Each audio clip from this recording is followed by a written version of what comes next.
करते हैं यूपी, जहां लखनऊ स्थित टाटा मोटर्स प्लांट में निर्मित 10 लखवानी गाड़ी के फ्लैग ऑफ हेतु कार्यक्रम आयोजित किया गया है और सीएम योगी संबोधित कर रहे हैं। गुणवत्ता के लिए और राष्ट्र निर्माण के प्रवर्तमान अभियान में अपनी सकारात्मक भूमिका के लिए लोग हमेशा उसके प्रति सम्मान का भाव रखते हैं। और हम लोग इस बात को भी देखते हैं कि घड़ी की सुई से लेकर से जहाज निर्माण तक, नमक से लेकर के नेटवर्किंग तक, स्टील से लेकर के सॉफ्टवेयर तक, education, health, power, defence, vehicle, hotel, Tata group हर क्षेत्र में भारत को एक सशक्त भारत बनाने की दिशा में अपने जिस अभियान को लेकर के आगे बढ़ा है वो अत्यंत अभिनंदनीय है, सराहनीय है।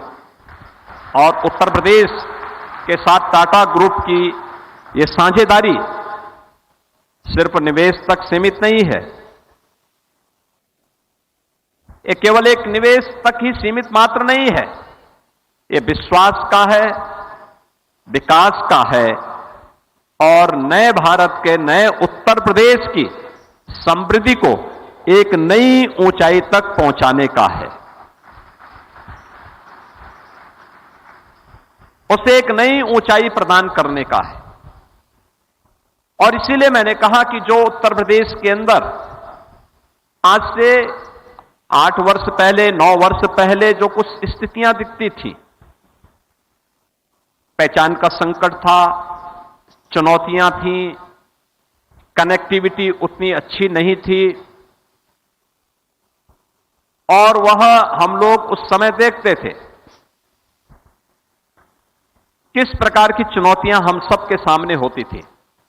यह तय कर पाना कठिन होता था कि सड़क है या गड्ढा है, उसमें अंतर करना एक चुनौती होती थी हम सबके सामने। और जो भी उत्तर प्रदेश का वासी होता था उस बात को देखता था। सुरक्षा का संकट था,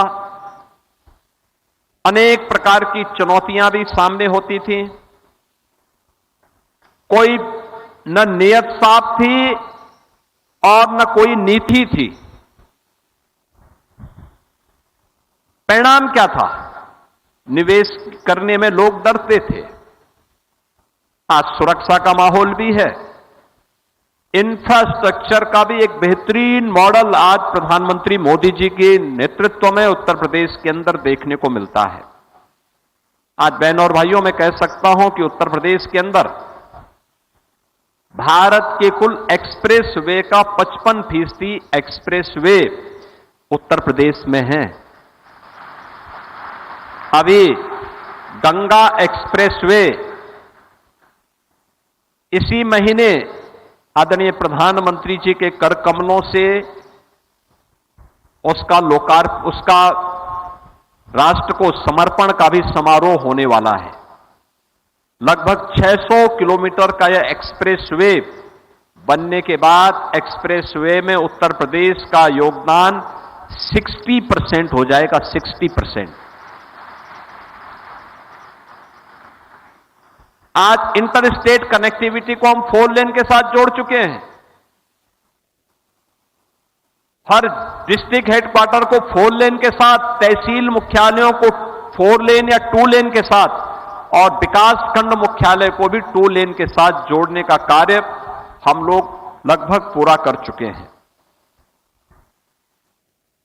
एयर कनेक्टिविटी बेहतरीन हुई है। आज से 9 वर्ष पहले यूपी के अंदर केवल 2 एयरपोर्ट पूरी तरह क्रियाशील थे, शेष ज्यादातर या तो थे नहीं या फिर थे भी तो बंद रहते थे। और आज मुझे बताते हुए प्रसन्नता है कि हमारे 16 एयरपोर्ट पूरी तरह क्रियाशील हैं। 5 इंटरनेशनल एयरपोर्ट हैं, जिनमें से अभी हाल ही में भारत का सबसे बड़ा एयरपोर्ट नोएडा इंटरनेशनल एयरपोर्ट जेवर ये गत माह ही प्रधानमंत्री जी के कर कमलों से राष्ट्र को समर्पित हुआ है।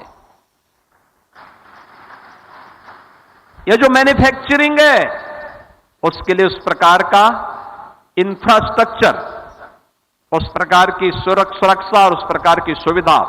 और मुझे बहुत अच्छा लगा कि टाटा मोटर्स का लखनऊ के प्लांट अपनी 34 वर्ष की इस यात्रा में केवल जहां 34 वर्ष पहले था वहीं पे नहीं है, बल्कि उसने नई सोच के अनुरूप नए इन्वेस्टमेंट को भी यहां पर और नए विजन को भी यहां पर जमीनी धरातल पर उतारा है।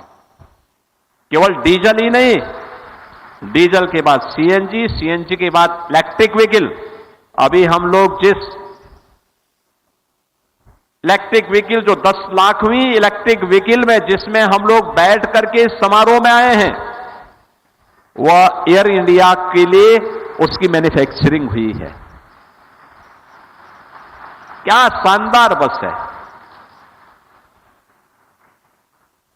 और ये अगर आप मुझे बताइए कि ये बसेज पब्लिक ट्रांसपोर्ट के लिए सड़कों पर दिखेगी या पब्लिक ट्रांसपोर्ट के लिए आज के दिन पे हम 7 अपनी सिटी में 7 सिटी हमारी ऐसी हैं जहां पर हम लोग वर्तमान में मेट्रो का संचालन कर रहे हैं। मेट्रो और एक कॉमन मैन के बीच में जो गैप रहता है, अगर उस गैप को हम इलेक्ट्रिक व्हीकल से भरने का काम कर देंगे तो ज्यादातर लोग इन पब्लिक ट्रांसपोर्ट की सुविधा का उपयोग भी करेगा और साथ साथ हम लोग नेट जीरो के लक्ष्य को प्राप्त करने की दिशा में वैसे ही सफल होंगे जैसे टाटा मोटर्स का ये कैंपस है। मुझे बहुत अच्छा लगा कि यहां पे रिन्यूएबल एनर्जी का बेहतरीन उपयोग करके पूरे कैंपस को नेट जीरो के लक्ष्य को प्राप्त करने की दिशा में एक महत्वपूर्ण कदम बढ़ाए गए।